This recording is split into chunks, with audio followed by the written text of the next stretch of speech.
अस्सलामुअलैकुम। अगर आप military engineer services MES job 2025 के लिए अप्लाई करना चाहते हैं तो ये मौका हाथ से ना जाने दें। एमईएस पाकिस्तान में गवर्नमेंट जॉब 2025 अनाउंस कर दी गई हैं, जिसमें बीपीएस 5 से लेकर बीपीएस 15 तक की वैकेंसीज शामिल हैं। ये जॉब्स पाकिस्तान आर्मी के अंडर आती हैं, जो कि secure and high paying government career का मौका देती है। एलिजिबिलिटी क्राइटेरिया की बात की जाए तो मैट्रिक, इंटरमीडिएट, डीएई या ग्रेजुएशन पास कैंडिडेट भी अप्लाई कर सकते हैं। पाकिस्तान के किसी भी शहर, किसी भी डिस्ट्रिक्ट से लोग इसमें अप्लाई कर सकते हैं। एक्सपीरियंस और फ्रेश कैंडिडेट दोनों के लिए ही वैकेंसीज मौजूद हैं। आपने किस तरीके से एडवर्टाइजमेंट को डाउनलोड करना है, आपने अपना अकाउंट किस तरीके से क्रिएट करके अपनी एप्लीकेशन को सबमिट करना है, किस तरीके से आपने फीस चालान को पे करना है, इन तमाम सवालात के जवाबात इंशाल्लाह आपको आज की इस वीडियो में देखने को मिलेंगे। व्यूअर्स, ऑनलाइन अप्लाई के प्रोसेस से पहले मैं आप सबके साथ जिनकी ऑफिशियली 2 एडवर्टाइजमेंट है वो A to Z, top to bottom, right to left तक अच्छे तरीके से रीड करके शेयर करूंगा, ताकि जब हम अपने ऑनलाइन अप्लाई के प्रोसेस की तरफ जाएं तो हमें इतनी मुश्किलात पेश ना आए।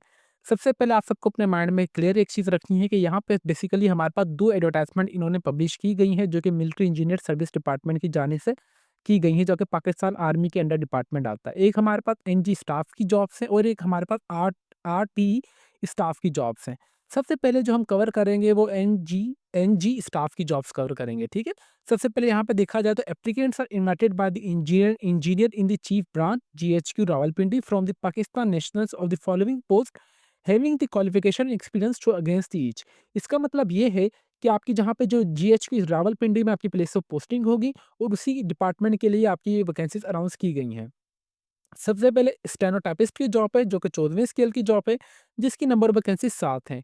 Number of vacancies and domicile की बात की जाए तो पंजाब के लिए 3, सिंध अर्बन के लिए 1, सिंध रूरल के लिए 1, केपीके के लिए 1 और बलूचिस्तान के लिए 1। इसके लिए जो आपकी एज होनी चाहिए वो 18 से लेकर 30 साल के दरमियान होनी चाहिए। क्वालिफिकेशन की बात की जाए तो इंटरमीडिएट, और आपकी जो टाइपिंग स्पीड होनी चाहिए मिनिमम 80 या 40 अल्फाज आपको 1 मिनट में लाजमी लिखने आने चाहिए, और आपको कंप्यूटर भी लाजमी चलाना आना चाहिए। नंबर सेकंड पे हमारे पास है डेटा एंट्री ऑपरेटर की जॉब है, जो कि 14वें स्केल की जॉब है, जो कि नंबर ऑफ वैकेंसीज 3 है। पंजाब के लिए 1 है, सिंध रूरल के लिए 1 और सिंध बलूचिस्तान के लिए 1। फिर हमारे पास 18 से लेकर 30 साल के दरमियान आपकी एज होनी चाहिए। इसके लिए बैचलर की डिग्री आपके पास physics, mathematics, statics, economics, BCS, BSIT from recognised university से की होनी चाहिए, और आपको 10,000 वर्ड 1 घंटे में लाजमी लिखने आने चाहिए। नंबर थर्ड हमारे पास है senior supervisor furniture and the store की जॉब है, जो कि 14वीं स्केल की जॉब है, जो कि नंबर ऑफ वैकेंसीज 3 है। पंजाब के लिए 1, सिंध रूरल के लिए 1 और केपीके के लिए 1। 18 से लेकर 30 साल के दरमियान आपकी एज होनी चाहिए। सेकंड क्लास में आपकी ग्रेड सी में 4 साल डिग्री होनी चाहिए इन अ बिजनेस एडमिनिस्ट्रेशन में, कॉमर्स में, इकोनॉमिक्स में, स्टैटिक्स में, मैथमेटिक्स में, और इसके बराबर भी अगर कोई भी इक्विवेलेंट डिग्री भी है एचईसी रिकॉग्नाइज्ड इदारे से, देन भी आप इससे अप्लाई कर सकते हैं। फिर हमारे पास यहाँ पे नंबर 5 जो है हमारे पास सब engineer building and the roads grade second की जॉब है, जो कि 11वें स्केल की जॉब है, जिसकी नंबर ऑफ वैकेंसीज 103 है। मेरिट पर 8 है। पंजाब के लिए 48, सिंध अर्बन के लिए 7, सिंध रूरल के लिए 11, केपीके के लिए 11, बलूचिस्तान के लिए 5, फाटा के लिए 3, गिलगित बल्तिस्तान के लिए 2, आज़ाद जम्मू कश्मीर के लिए 3 और डिसेबल पर्सन के लिए 2, और नॉन मुस्लिम के लिए पंजाब में 2 सीटें हैं, बलूचिस्तान की 1 सीट है, ठीक है? इसके लिए यहाँ पे 18 से लेकर 30 साल के दरमियान आपकी एज होनी चाहिए, और अगर आपने इसके लिए जो क्वालिफिकेशन वगैरह है, आपके पास डिप्लोमा होना चाहिए सिविल इंजीनियरिंग का रिकग्नाइज्ड इदारे से, और आपको नॉलेज भी अच्छे तरीके से ऑटोमेशन की लाजमी होनी आनी चाहिए। फिर हमारे पास नंबर 6 पे आ रहा है junior draftman, junior CAD, designer draftman class B की जॉब है, जो कि 7वें स्केल की जॉब है। इसकी भी टोटल नंबर ऑफ वैकेंसी 108 है। मेरिट पर 8, पंजाब के लिए 45, सिंध अर्बन के लिए 7, सिंध रूरल के लिए 11, केपीके के लिए 11, बलूचिस्तान के लिए 6, फाटा के लिए 2, गिलगित बल्तिस्तान के लिए 1, आज़ाद जम्मू कश्मीर के लिए 2, डिसेबल पर्सन के लिए 2, और वुमेन के लिए बात की जाए तो पंजाब के लिए 5 सीटें हैं, सिंध अर्बन के लिए 1, सिंध रूरल के लिए 1, केपीके के लिए 1, बलूचिस्तान के लिए 1, और नॉन मुस्लिमों के लिए जो सीटें हैं पंजाब की 3 सीटें और बलूचिस्तान की 1 सीट है। फिर यहाँ पे इसकी अगर 18 से लेकर 30 साल के दरमियान आपकी एज होनी चाहिए। यहाँ पे एक्सपीरियंस की बात की जाए तो आपके पास पोस्ट मैट्रिक मतलब मैट्रिक के बाद आपके पास 2 साल का सर्टिफिकेशन का लाज़मी होना चाहिए ड्राफ्टमैनशिपिंग का फ्रॉम रिकग्नाइज्ड इंस्टीट्यूट या कॉलेज से, और आपके पास जो 6 महीने का लाज़मी ऑटोकेड का कोर्स लाज़मी आना चाहिए आपको। प्रेफ़रेंस उनको दी जाएगी जिनके पास 6 महीने का कोर्स होगा REVIT या civil 3D, 3D max, SketchUp, लिमियन और फ़ोटोशॉप ग्राफ़िक्स सॉफ्टवेयर, जिनके पास मतलब ये 6 महीने के कोर्सेज़ वगैरह के सर्टिफ़िकेशन होंगे, उनको प्रेफ़रेंस दी जाएगी। नंबर 7 पे हमारे पास है यहाँ पे जो कि 7वीं स्केल की जॉब है, जिसकी नंबर ऑफ वैकेंसीज़ 26 है, जो कि मेरिट पर 1 सीट है। पंजाब के लिए 13, सिंध अर्बन के लिए 2, सिंध रूरल के लिए 3, केबीके के लिए 2, बलूचिस्तान के लिए 1, फाटा के लिए 1, के आज़ाद जम्मू कश्मीर के लिए 1 और नॉन मुस्लिमों के लिए यहाँ पे सिंध की 1 सीट है और केबीके के लिए भी 1 सीट है। 18 से लेकर 30 साल के दरमियान आपकी एज होनी चाहिए, जो कि मैट्रिक पास कैंडिडेट्स के लिए, और आपको एमएस ऑफिस ऑफ ऑटोमेशन आपको लास्ट में अच्छे तरीके से आनी चाहिए। वीवर्स, यहाँ पे मेरे से एक पोजीशन की जॉब स्किप हो चुकी थी, जो कि हमारे पास कैथलॉगर की जॉब थी, जो कि 12वीं स्केल की जॉब है। ये आप समझ रहे होंगे कि सर ने शायद स्किप कर दी है, बट ये मेरी आंखों की नज़र से आगे से चले गई और मुझे नज़र नहीं पड़ी है।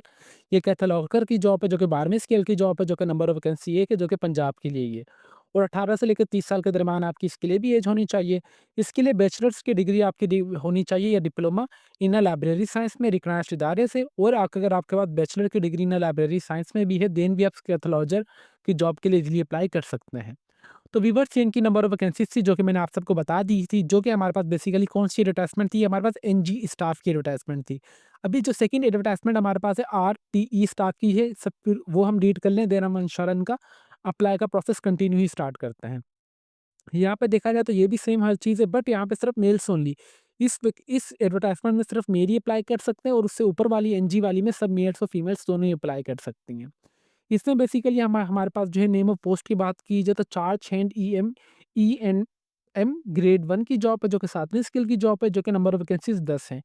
सिंध अर्बन के लिए 9 सीटें हैं, जो कि कराची और बलूचिस्तान गवादर के लिए 18 से लेकर 30 साल के दरमियान आपकी एज होनी चाहिए। तालीमी काबिलियत मैट्रिक बाद और आपके पास 2 साल का इलेक्ट्रिकल या मैकेनिकल का डिप्लोमा लाजमी होना चाहिए रिकग्नाइज्ड इदारे से। फिर हमारे पास नंबर सेकंड पे आ रहा है चार्ज हैंड B&R ग्रेड 1 की जॉब है, जो कि 7वीं स्केल की जॉब है, जो कि नंबर ऑफ वैकेंसीज 9 है। सिंध अर्बन कराची के लिए 6 सीटें हैं, बलूचिस्तान ओमारा गवादर टरबात के लिए 1-1 सीट है। 18 से लेकर 30 साल के दरमियान आपकी एज होनी चाहिए, मैट्रिक पास और आपके पास 2 साल का सिविल का डिप्लोमा लाजमी होना चाहिए कोर्स का रिकग्नाइज्ड इदारे से, और आपके पास एक्सपीरियंस भी लाजमी होना चाहिए 3 साल किसी भी सेमी गवर्नमेंट या गवर्नमेंट इदारे का।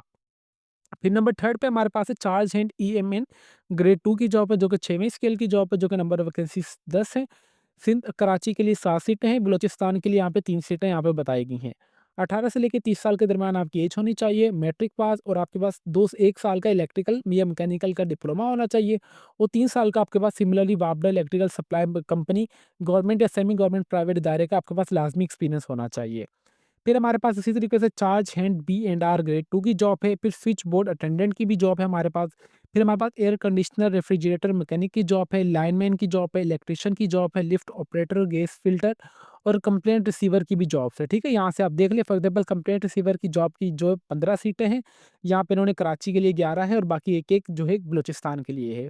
मैट्रिक पास आप होनी चाहिए इसके लिए। गैस फिटर की यहाँ पे जो सीट्स हैं वो तो कम से कम 8 सीटें हैं। 6वीं स्केल की जॉब है, जो कि सिंधी एक के लिए सिंध और बलूचिस्तान की। यहाँ पे देखा जाए तो यहाँ पे जो भी जॉब्स है ना इस सेकंड एडवर्टाइजमेंट में, ये सिर्फ सिंध और बलूचिस्तान के लिए है। और जो हमारे पास फर्स्ट वाली एडवर्टाइजमेंट है, इसमें ऑल ओवर द पाकिस्तान की वैकेंसीज अनाउंस की गई है, बट जो हमारे पास सेकंड वाली एडवर्टाइजमेंट है, इसमें सिर्फ सिंध और बलूचिस्तान वाले ही अप्लाई कर सकते हैं।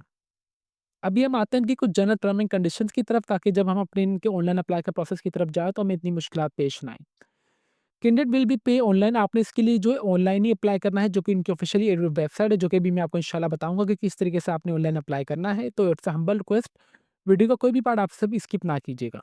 इसके बाद यहाँ पे candidate will be called for, आपका स्क्रीनिंग टेस्ट लिया जाएगा, जो कि स्पेशल सिटीज़ में होगा, जिसमें पेशावर, रावलपिंडी, लाहौर, मुल्तान, कराची एंड कोटा जैसे स्टेशन जहाँ भी इनके सिलेक्शन सेंटर्स है, वहाँ पे आपका टेस्ट वगैरह कंडक्ट किया जाएगा। Any objective screening test will be held on Islamic studies, Pakistani studies, English, general knowledge and the subject relevant of the post। इसका मतलब ये कि जो भी आपका स्क्रीनिंग टेस्ट होगा उसमें से आपका इस्लामिक स्टडीज़ होगा, Pakistani studies, English, general knowledge और आपका कोई भी एक इक्विवेलेंट सब्जेक्ट होगा जो कि आपकी लास्ट क्वालिफिकेशन की बेस पर मैच करेगा। Paper checking will be carried out through the optimal mark OMR sheet के ऊपर आपका टेस्ट ही लिया जाएगा, जो कि एमसीक्यूज बेस होगा और वो मशीन जो है आपका पेपर चेक करेगी, जो कि OMR शीट होती है, वो एक मशीन के थ्रू आपका, आप उस मशीन को पहले से कीज़ प्रोवाइड कर देते हैं कि इस एमसीक्यूज का ये ऑप्शन है, काइंडली चेक करके हमें जवाब दे दिए जाएँ। इसके बिहाफ पे जो आपका टेस्ट का रिजल्ट है वो बहुत जल्दी भी आएगा, ठीक है? आपने ये माइंड अपनी चीज़ में लाज़मी रखनी है। ओनली शॉर्टलिस्ट कैंडिडेट्स को बुलाया जाएगा इंटरव्यू के लिए before final selection. Non Muslim जो है वो non Muslim provide there declaration on oath. अच्छा, यहाँ पे जो नॉन मुस्लिम है ना, वो डिक्लेरेशन मतलब एक ओथ वगैरह लेंगे at the time of joining, if applicable, अगर वो उनकी सिलेक्शन होती है तो। अगर कोई भी government servant including MES staff must be apply through online job for the further. अच्छा, यहाँ पे देखा जाए तो कोई भी अगर गवर्नमेंट सर्वेंट भी है, चाहे वो भी एमईएस में हो, स्टाफ हो या कोई किसी और इदारे में भी हो, वो प्रॉपर अपनी एनओसी के थ्रू अप्लाई करेगा। At the time of interview आपने अपनी एनओसी लाजमी देनी होगी। ठीक है? डिपॉज़िट फ़ी यहाँ पे देखा जाए तो जो आपकी डिपॉज़िट फ़ी होगी ना, आपने किसी भी पोस्ट के लिए अगर आप अप्लाई करना चाहेंगे तो उसकी जो फ़ीस है, application will be deposit online generated challan, जो कि आपने ₹1000 अपनी फ़ीस पे करनी है, जो कि अस्करी बैंक, यूबीएल, ओमिनी और ईज़ी पैसा के थ्रू आप अपनी फ़ीस पे कर सकते हैं 10 अप्रैल 2025 से पहले-पहले।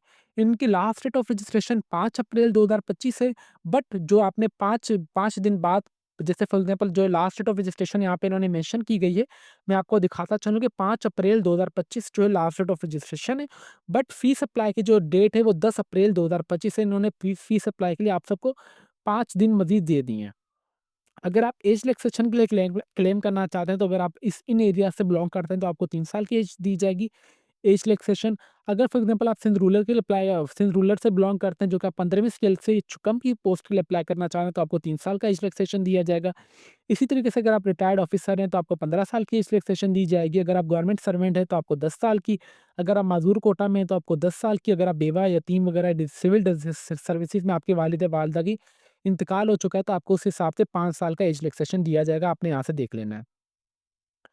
और इसके अलावा बाकी तमाम बात की चीज़ें आप यहाँ से देख लें कि जब आपका इंटरव्यू होगा तो आपके पास तमाम अपनी 3 तस्वीरें होनी चाहिए, फ़ोटोग्राफ, अटेस्टेड कॉपीज़ होनी चाहिए, एजुकेशनल यहाँ पे सीएनएसई की भी जो आपके अटेस्टेड होना चाहिए, डोमिसाइल भी आपका होना चाहिए और एक्सपीरियंस सर्टिफिकेट्स भी आपके पास हर एक चीज़ होनी चाहिए, ठीक है? ये बात की कहानी आप चाहें तो यहाँ से रीड कर सकते हैं, ठीक है?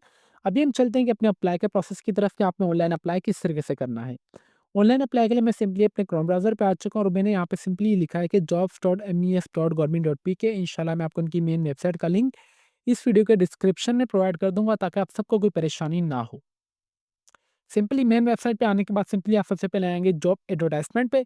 जॉब एडवर्टाइज़मेंट पे जैसे ही आप दबाएँगे तो आपके पास यहाँ पे जॉब एडवर्टाइज़मेंट का टैब ओपन होके आ जाएगा। यहाँ पे आपके पास 2 एडवर्टाइज़मेंट है। एक एनजी स्टाफ की है, जो कि मैंने आपको रीड अच्छे तरीके से करके बता दी है, और नंबर 2 पे हमारे पास है आरटीई स्टाफ की है, ठीक है? अभी आपकी मर्ज़ी है आपने किस में अप्लाई करना है और आपने किस पे अप्लाई नहीं करना। ये करने के बाद आपने इनकी आना है कि नंबर 2 पे guidelines for the apply online. आपने अप्लाई का प्रोसेस से पहले इनकी गाइडलाइंस को अच्छी तरीके से रीड करना है। गाइडलाइंस में भी इन्होंने ये हर एक चीज़ बताई गई है कि अप्लाई का प्रोसेस से पहले आपने एडवर्टाइजमेंट को अच्छे तरीके से रीड लाज़मी करना है। एप्लीकेशन जो है आपने लास्ट डेट से बाद इंटर नहीं की जाएगी। लास्ट डेट ऑफ रजिस्ट्रेशन जो 5 अप्रैल 2025 से, और फ़ी पेमेंट की जो डेट है वो 10 अप्रैल 2025 है। फ़ीस आप ईज़ी पैसा और प्रिंट चालान जनरेट करके भी आप ईज़िली अस्करी बैंक और यूबीएल ओमिनी बैंक से ईज़िली पे कर सकते हैं। डू नॉट आपने अपना कोई भी चालान वगैरह इनको सेंड नहीं करना, ना ही पिक्चर्स वगैरह इनको सेंड करनी है। जस्ट आपका चालान जो ऑटोमेटिकली जनरेटेड होके सबमिट हो जाएगा। आपने जो आपकी अगर फ़ीस ड्राफ्ट वगैरह में होगी तो वो पे नहीं की जाएगी। अगर आपकी कोई भी एप्लीकेशन की इन्फॉर्मेशन गलत वगैरह हुई, सीएनआईसी, जेंडर, मेल, फीमेल जो भी अगर आपने कोई भी गलत डाल दिया तो आपकी एप्लीकेशन है वो जो एनी स्टेज पे गलत हो जाएगी। आपने अगर इनसे राब्ता वगैरह करना चाहते हैं तो इनका सेल नंबर वगैरह जो इनकी ऑफ़िशियली वेबसाइट पर अवेलेबल है, आप इनके वर्किंग आवर्स के दौरान इनसे राब्ता कर सकते हैं। ठीक है? अप्लाई ऑनलाइन सिंपली अभी आप जैसे इस टैब पे दबाएँगे, अप्लाई ऑनलाइन वाले टैब पे जैसे आप दबाएँगे तो यहाँ पे आ रहा है कि देखें, हमारे पास सबसे पहले वही चीज़ आ गई कि इन्होंने इंस्ट्रक्शंस पे बताया कि आपने एडवर्टाइज़मेंट को अच्छी तरीके से रीड करना है, जो कि मैंने आपको बता दी है। गाइडलाइंस मैंने भी आपको यही गाइडलाइंस है इनकी, ये भी मैंने आपको अच्छे तरीके से रीड करके बता दी है। एप्लीकेंट फाउंड, अच्छा यहाँ पे हर वही चीज़ है कि आपने जो भी इन्फॉर्मेशन देनी है अपनी सही देनी है, बराए मेहरबानी इट्स हम्बल रिक्वेस्ट। और यहाँ पे देखा जाए तो स्टेरिक भी दिया हुआ है, जिसके ऊपर रेड कलर का स्टेरिक बना हुआ है ना, आपने ये तमाम इन्फॉर्मेशन सही डालनी है। अगर आप कोई भी अप्लाई का दौरान कोई भी अगर आपका फेसिंग कोई भी क्वेरी वगैरह है, आपसे अप्लाई वगैरह नहीं हो रहा, तो आपने इनका जो हेल्पलाइन नंबर है आप इनसे राब्ता कर सकते हैं, जो कि 8 एम से लेके दोपहर 3 एम, 5 से लेके मंडे से लेके जुम्मे वाले दिन के दरमियान वर्किंग डेज से आप इनसे राब्ता कर सकते हैं। यहाँ पे लास्ट डेट ऑफ रजिस्ट्रेशन भी इन्होंने मेंशन की गई है कि 5 अप्रैल 2025 से, और फीस पेमेंट की है जो 10 अप्रैल 2025 से। यहाँ पे आपको एक चीज़ मैं रिकमेंड करूँगा कि अगर आपसे ऑनलाइन अप्लाई हो रहा है तो वेल एंड गुड है, अगर आपसे ऑनलाइन अप्लाई नहीं हो रहा तो आप हमसे भी ऑनलाइन अप्लाई करवा सकते हैं। हमारा जो Facebook page let's learn with Umar Ali के नाम से, आप हमें पर्सनल में मैसेज कर दीजिएगा। देन हम आपको इंशाल्लाह अच्छी तरीके से गाइड करके, सैटिस्फाई करके हम आपका ऑनलाइन अप्लाई कर देंगे, बिल्कुल मुनासिब से चार्जेस में। बराए मेहरबानी अगर आपसे अप्लाई नहीं हो रहा देन आपने हमसे राब्ता करना है। अगर आपसे अप्लाई हो रहा है तो वेल एंड गुड है और ना ही आपने अपने एप्लीकेशन फॉर्म में कोई भी गलती वगैरह करनी है। फिर मुझे कमेंट सेक्शन में बोलते हैं कि सर हमसे ये गलती हो चुकी है, हमें ये इस चीज़ का पता नहीं था। कैसे नहीं आपको इस चीज़ का पता नहीं था जब मैं आपको हर एक चीज़ डिटेल में बता रहा हूँ, ठीक है? तो बराए मेहरबानी अगर आपसे अप्लाई हो रहा है तो वेल एंड गुड है, अगर आपसे अप्लाई नहीं हो रहा तो आपने कोई भी पंगे पंगे वगैरह लेने की आपको ज़रूरत नहीं है, ना ही अकाउंट वगैरह को छेड़ने की। अगर आपकी कोई भी एक मतलब इन्फॉर्मेशन गलत सबमिट होगी तो वो बाद में सही नहीं होगी। तो बराए मेहरबानी किसी से भी अगर आपने अप्लाई करवाना है तो बिल्कुल जो प्रोफेशनल हो, जो कि अप्लाई कर रहे हो जॉब्स वगैरह के लिए, आप उनके पास जाएँ या उनसे राब्ता करके देन ही आप किसी से अप्लाई करवाया कीजिए, ठीक है? मैं अप्लाई करना चाह रहा हूँ for example apply for NG job के लिए सिंपली मैंने जैसे इस पे टैप किया तो मेरे पास यहाँ पे इनका एप्लीकेशन फॉर्म ओपन होके आ चुका है। ये एप्लीकेशन फॉर्म टोटली 5 स्टेप पे मुश्तमिल है जिसमें सबसे पहले आप अपना सीनियस नंबर एंटर करेंगे जो भी आपका होगा, आपका डोमिसाइल कौन से डिस्ट्रिक्ट का है, यहाँ पे सम आपने सिंपली मेरा जो डोमिसाइल फॉर एग्ज़ाम्पल पंजाब का ले लें तो मैंने यहाँ पे पंजाब एंटर कर दिया, डिस्ट्रिक्ट कौन सा है मेरा पंजाब का जो भी होगा आप वो एंटर करेंगे, जेंडर मेल या फीमेल आप जो भी है आप वो एंटर करेंगे, आप कौन से मज़हब से बिलॉन्ग करते हैं आप वो एंटर कर देंगे। आप डिसेबल पर्सन में आते हैं या नहीं, मैं नहीं आ रहा तो मैं यहाँ पे नो कर दूँगा। यहाँ पे जो भी आपका ओपीडी या वेरिफिकेशन कोड होगा ना, आपने जस्ट यही ओपीडी कोड यहाँ पे एंटर करके अपना सिंपली नेक्स्ट कर देना है इसको। ठीक है व्यूअर्स, जैसा कि मेरा फर्स्ट स्टेप कंप्लीट हो चुका है, अभी मैं आ चुका हूँ अपने सेकंड स्टेप पे। सेकंड स्टेप पे आने के बाद मैं किस पोस्ट के लिए अप्लाई करना चाह रहा हूँ, सिंपली आपने एक कैटेगरी पे आएँगे। आपने कौन-सी में अप्लाई करना चाह रहा हूँ, मैं स्टेनोटाइपिस्ट, डेटा एंट्री ऑपरेटर के लिए, senior supervisor, furniture in the store या फिर हमारे पास कैटलॉगर के लिए, sub engineer building in the roads grade second के लिए, जिसमें से भी अगर अप्लाई करना चाह रहे हैं आप वहाँ पे एंटर कर सकते हैं। मैं अप्लाई करना चाह रहा हूँ फॉर एग्ज़ाम्पल स्टेनोटाइपिस्ट के लिए मैं यहाँ पे वो एंटर कर दूँगा। फिर उसके बाद आपकी जो भी डेट ऑफ बर्थ होगी आप यहाँ पे कैलेंडर के हिसाब से वो एंटर करेंगे। फिर आपका यहाँ पे are you a son of daughter of the widow of the deceased civil servant who died during service. आप मतलब किसी बेटा या बेटी हैं किसी के भी, आपके जो भी वालिद या वालिदा ड्यूरिंग सर्विस रिटायर्ड हो शहीद हुए हैं या नहीं, मैं सिंपली नहीं हूँ तो मैं यहाँ पे नो कर दूँगा। और इसके अलावा यहाँ पे मुझसे पूछा जा रहा है कि मैं बुद्धिस्ट कम्युनिटी से बिलॉन्ग करता हूँ या नहीं, मैं नहीं करता, मैं सिंपली नो करूँगा। मैं कोई गवर्नमेंट सर्वेंट भी नहीं हूँ, ना ही रिटायर्ड हुआ हूँ, तो मैं यहाँ पे सिंपली इसको भी नो ही कर दूँगा। ये करने के बाद सिंपली आपने नेक्स्ट करेंगे तो आप इनका जो नंबर 3rd फ़ेज़ है आप उस पे चले जाएँगे। ठीक है व्यूअर्स, जैसे कि मेरे 2 स्टेप्स कंप्लीट हो चुके हैं, अभी मैं आ चुका हूँ नंबर 3rd स्टेप पे। नंबर 3rd स्टेप पे मुझे इन्होंने कहा है कि आपने अपनी कोई भी तस्वीर अपलोड करनी है जो कि पासपोर्ट साइज़ होनी चाहिए, जिसका साइज़ 300 केबी तक ही होना चाहिए। देन उसके बाद आपका जो भी मुकम्मल नाम होगा आप वो एंटर करेंगे, आपके फादर का जो भी वालिद साहब का नाम होगा आप अपना वो एंटर कर देंगे। देन उसके बाद आपका जो भी एड्रेस होगा प्रेजेंट एड्रेस आप वो एंटर कर देंगे और जो भी आपका परमानेंट एड्रेस होगा आप वो यहाँ पे एंटर कर देंगे। देन उसके बाद बराए मेहरबानी आप अपना यहाँ पे एक्टिव मोबाइल नंबर देना है और सब नंबर सेकंड पे भी आप अपना एक्टिव मोबाइल नंबर देना है, ठीक है? मोबाइल नंबर दोनों एक्टिव देने के बाद आप नंबर 3rd पे आ जाएँगे जो कि सिलेक्शन ओ सॉरी एग्ज़ामिनेशन सेंटर है। यहाँ पे आपके पास जो भी सेंटर्स आ रहे हैं, जो भी आपके घर के करीब हो, आपके सूबे के करीब हो, आपने वो सेंटर सेलेक्ट करने के बाद आपने सिंपली नेक्स्ट कर देना है इसे। ठीक है व्यूअर्स, 3 स्टेप कंप्लीट होने के बाद यहाँ पे मैं आ चुका हूँ नंबर 4 स्टेप पे जो कि मेरे पास एजुकेशनल डिटेल आ रहा है। देखें मैं हर एक चीज़ आप सबके सामने ही लाइव इंटर कर रहा हूँ। जस्ट मैं वीडियो को पॉज़ करके वो चीज़ इंटर करता जा रहा हूँ, यहाँ पे मैं सेव एंड नेक्स्ट करता जा रहा हूँ। ठीक है? अभी आपने मुझे ये नहीं कहना कि सर इनका एप्लीकेशन फॉर्म सही तरीके से काम नहीं कर रहा है, हमसे फिलअप नहीं हो रहा। बराए मेहरबानी आपने कोई भी गलती नहीं करनी। अगर आपसे अप्लाई हो रहा है तो वेल एंड गुड है, अगर आपसे अप्लाई नहीं हो रहा तो आप हमसे अप्लाई करवा सकते हैं, जो कि अप्लाई की फ़ीस सिर्फ़ ₹200 है। सही है? ₹200 के अंदर मैं आपकी कंप्लीट आपसे इन्फॉर्मेशन लूँगा, आप फिर आपको मैं जो मेरा अप्लाई का तरीका है मैं वो भी आपको बता देता हूँ। बेसिकली सबसे पहले अगर आपने किसी भी जॉब में आपसे पूछूँगा कि भाईजान या मेरी सिस्टर जो भी आप किस जॉब के लिए अप्लाई करना चाह रही हैं। अप्लाई के बाद यहाँ पे सिंपली मैं आपसे उस इन्फॉर्मेशन ले लूँगा कि आप मुझे अपनी मैट्रिक की मार्कशीट इंटर से सेंड कर दें, इंटरमीडिएट की सेंड कर दें, जहाँ से मैं आपकी तमाम इन्फॉर्मेशन ईज़िली देख सकूँ। फिर मैं जो-जो इन्फॉर्मेशन डालता जाऊँगा, जिस सेक्शन की मैं आपको व्हाट्सएप पे कहूँगा कि बराए मेहरबानी आप ऑनलाइन रहें, ताकि मैं आपको जो भी आपकी इन्फॉर्मेशन मैंने यहाँ पे पुट की, आप अच्छे तरीके से देख सकें, वेरीफाइड कर सकें। देन ही मैं सेव एंड नेक्स्ट पे दबाऊँगा, देन आपकी जाके एप्लीकेशन सबमिट होगी, ठीक है? ये मेरा असूल था जो कि मैंने आप सबको यहाँ पे बता दिया है। जहाँ पे रिक्वायरमेंट की बात की जाए तो स्टेनोटाइपिस्ट की जॉब के लिए इंटरमीडिएट है और आप मुझे यहाँ पे जो कंप्यूटर लाज़मी चलाना आना चाहिए और आप मेरी 80 से लेके 40 डब्ल्यूएमपी टाइपिंग स्पीड लाज़मी होनी चाहिए। यहाँ पे सबसे पहले आ रहा है कि मैट्रिक मैंने कौन से यहाँ में की है। मेजर मेरे पास मैट्रिक में कौन से सब्जेक्ट से मेरे पास साइंस थे, मैं यहाँ पे वो एंटर कर दूँगा। कितने नंबर आए मेरे, कितने नंबरों में से और मैंने कौन से बोर्ड से की मैं वो एंटर कर दूँगा। देन उसके बाद आप टिक करेंगे इंटरमीडिएट पर। इंटरमीडिएट आपने प्री इंजीनियरिंग में की है, प्री मेडिकल में की है, किसमें भी की है आप वो एंटर करेंगे। कितने नंबर आए आपके, कितने नंबरों में से कौन से बोर्ड से आपने किया वो एंटर कर देंगे। देन उसके बाद अगर आपने कोई भी डिप्लोमा वगैरह किया हुआ है तो आपने डिप्लोमा किस चीज़ में किया हुआ है? Civil, electrical, mechanical, HVC, architecture other किसी में भी अगर आपने किया हुआ है आप वो यहाँ पे एंटर कर देंगे। ज़रूरी नहीं कि अगर आपने डिप्लोमा वगैरह नहीं किया हुआ है, तो सिंपली जो आपके पास इन्फॉर्मेशन है, आप उस पे चेक करेंगे। अगर जो आपके पास इन्फॉर्मेशन नहीं है, आप उस पे टिक नहीं करेंगे। फॉर एग्ज़ाम्पल मेरे पास डिप्लोमा तो है नहीं है, मैंने बैचलर की डिग्री की है, तो मैं यहाँ पे बैचलर्स पे दबाऊँगा। मैंने बैचलर किसमें की है, मैं यहाँ पे लिख दूँगा बीएससीएस, कितने नंबर आए मेरे, कितने नंबरों में से, और मैंने कौन-सी यूनिवर्सिटी से की है, मैं वो एंटर कर दूँगा। इसी तरीके से मैंने मास्टर्स भी की है, तो मैं यहाँ पे लिख दूँगा मास्टर्स एमसीएस, कितने नंबर आए मेरे, कितने नंबरों में से, और मैंने कौन से बोर्ड से की है, मैंने ये यूनिवर्सिटी से की है, मैं वो एंटर कर दूँगा। देन उसके बाद यहाँ पे टेक्निकल ट्रेड सर्टिफिकेशन आ रहा है, तो मेरे पास है, मेरे पास फुल स्टैक वेब डेवलपमेंट का सर्टिफिकेट है, तो मैं यहाँ पे वो लिख एंटर कर दूँगा, और मैंने कौन से बोर्ड से किया है, मैं वो यहाँ पे एंटर कर दूँगा, ठीक है? इस तरीके से मतलब जो भी आपके पास इन्फॉर्मेशन है, आपने उस पर चेक करना है, जो आपके पास इन्फॉर्मेशन नहीं है, आपने उससे छेड़ना ही नहीं है। इन्फॉर्मेशन ऐड करने के बाद सिंपली आप नेक्स्ट करेंगे, तो आपकी ये जो एजुकेशन इन्फॉर्मेशन है, वो सक्सेसफुली ऐड हो जाएगी। ठीक है व्यूअर, जैसे ही मैंने अपनी यहाँ पे इन्फॉर्मेशन डाल दी, मैं सिंपली यहाँ पे करूँगा नेक्स्ट। नेक्स्ट पे करने के बाद यहाँ पे देखा जाए, तो यहाँ पे मेरे पास आ रहा है कि एक्सपीरियंस डिटेल मुझे यहाँ पे ऐड करनी है लास्ट में। ठीक है? यहाँ पे देखा जाए तो इसके लिए कम से कम यहाँ पे इंटरमीडिएट एक्सपीरियंस वगैरह अगर मैं ना भी चाहूँ ऐड करना, तो ज़रूरी नहीं है, क्योंकि ये चीज़ कंपल्सरी नहीं है, तो मैं सिंपली इसको कर दूँगा नेक्स्ट। नेक्स्ट करने के बाद मेरे पास ये एप्लीकेशन मेरी आ चुकी है सिंपली, जो कि मैंने रैंडमली अपनी तमाम इन्फॉर्मेशन यहाँ पे डाली है। तो आप ये ना समझिएगा कि मैंने यहाँ पे अपनी जो भी इन्फॉर्मेशन डाली है बिल्कुल सही डाली है, ठीक है? यहाँ पे देखा जाए तो मैंने कोई भी मार्कशीट वगैरह अपलोड कर दी है रैंडमली किसी की भी।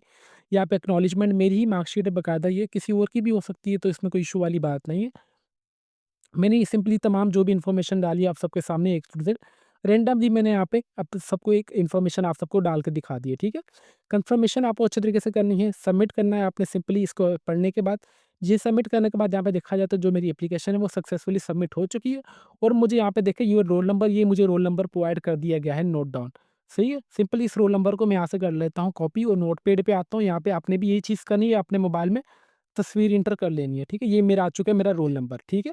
इस तरीके से। नेक्स्ट मेथड जो है, आपने जो ईज़ी पैसा के थ्रू आप फीस वगैरह जो ₹1000 फ़ी पे कर सकते हैं। यहाँ पे मैं फॉर एग्ज़ाम्पल ईज़ी पैसा को प्रेफ़रेंस देता हूँ, तो मैं यहाँ पे सिंपली आऊँगा ईज़ी पैसा पर, इस पे टैप किया नेक्स्ट स्टेप पर। नेक्स्ट स्टेप पे करने के बाद यहाँ पे मेरे पास जो देखें कि रोल नंबर मेरा ऑटोमेटिकली लिखा हुआ आ गया है, सीएनआईसी नंबर भी आ गया, और यहाँ पे मैं सिंपली अपना जो भी मेरा अकाउंट नंबर होगा मैं वो एंटर करूँगा ईज़ी पैसा का, और यहाँ पे वेरिफ़िकेशन कोड एंटर करने के बाद सबमिट करूँगा, तो मेरे पास ओपीडी कोड का ऑप्शन आ जाएगा। मैं अपना ओपीडी कोड ईज़ी पैसा का डालूँगा, तो मेरा यहाँ पे फ़ीस पेमेंट हो जाएगी, ठीक है?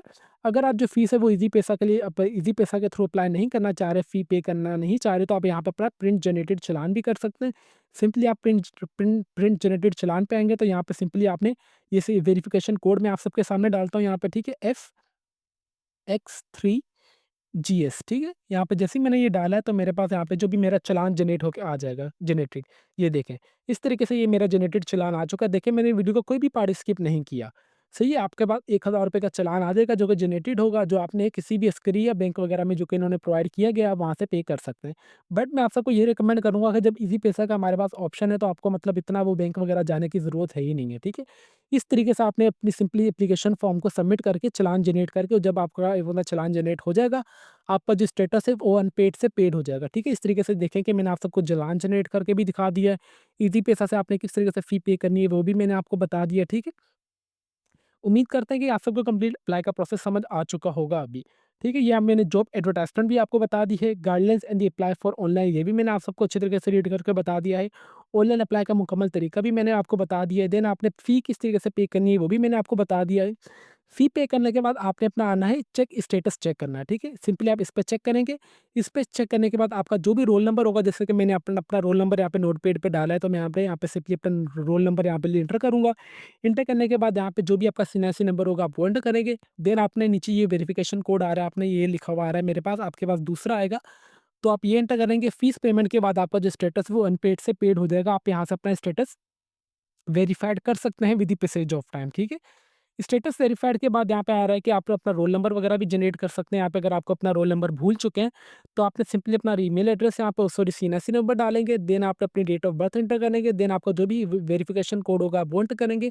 वो एंटर करने के बाद आप सबमिट करेंगे, तो आपका जो भी रोल नंबर होगा यहाँ पे, जैसे कि मैंने तो नोट डाउन कर लिया है। काफ़ी कैंडिडेट्स अपना रोल नंबर नोट डाउन नहीं करते, तो इस तरीके से आप अपना रोल नंबर भी अगेन यहाँ से जनरेट करवा सकते हैं। तो आपको वही रोल नंबर दिया जाएगा जो कि आपको पहले से साइन कर दिया होगा। तो बराए मेहरबानी एप्लीकेशन का प्रोसेस बहुत सिंपल सा है, तो आप सब लास्ट इसमें अप्लाई कीजिएगा, क्योंकि गवर्नमेंट जॉब्स के अनाउंसमेंट की गई है पूरे पाकिस्तान से। मेरे बहन भाई अप्लाई कर सकते हैं। मिलिट्री सर्विस डिपार्टमेंट जो कि पाकिस्तान आर्मी के अंडर आता है, जिसमें आपको हाई पेइंग जॉब्स दी जाएगी, और बाकायदा एक सिक्योर करियर की ग्रोथ भी आपको ईज़िली दी जाएगी। तालीमी काबिलियत मैट्रिक, इंटरमीडिएट, डीएई या ग्रेजुएशन वाले भी सभी अप्लाई इसमें कर सकते हैं। ठीक है, अगर आपसे अप्लाई हो रहा है तो वेल एंड गुड, अगर आपसे अप्लाई नहीं हो रहा तो हमारा अगेन मैं बात रिपीट करूँगा, हमारा Facebook page let's learn with Umar Ali के नाम से आप काइंडली हमें मैसेज करके हमसे राब्ता करके हम आपको अच्छे तरीके से समझाएँगे कि भाईजान इस तरीके से अप्लाई होगा। अगर आपको मुनासिब लगे तो आप हमसे भी अप्लाई करवा सकते हैं, अदरवाइज़ इसमें कोई भी परेशानी वाली बात नहीं है। और आपको मैं इंशाल्लाह इनकी मेन वेबसाइट का लिंक इस वीडियो के डिस्क्रिप्शन में प्रोवाइड कर दूँगा ताकि आप सबको कोई परेशानी ना हो। तो अभी तक भी अगर आप हमारे चैनल पर नए हैं तो चैनल को लाज़मी सब्सक्राइब कर लीजिए और बेल आइकन को दबा दें ताकि हमारी हर आने वाली इन्फॉर्मेटिव वीडियो का नोटिफिकेशन आप तक ईज़िली पहुँच सके। तो फिर मिलता है नेक्स्ट वीडियो में, तब तक के लिए अपनी दुआओं में हमें बहुत ज़्यादा याद रखें। अल्लाह हाफ़िज़।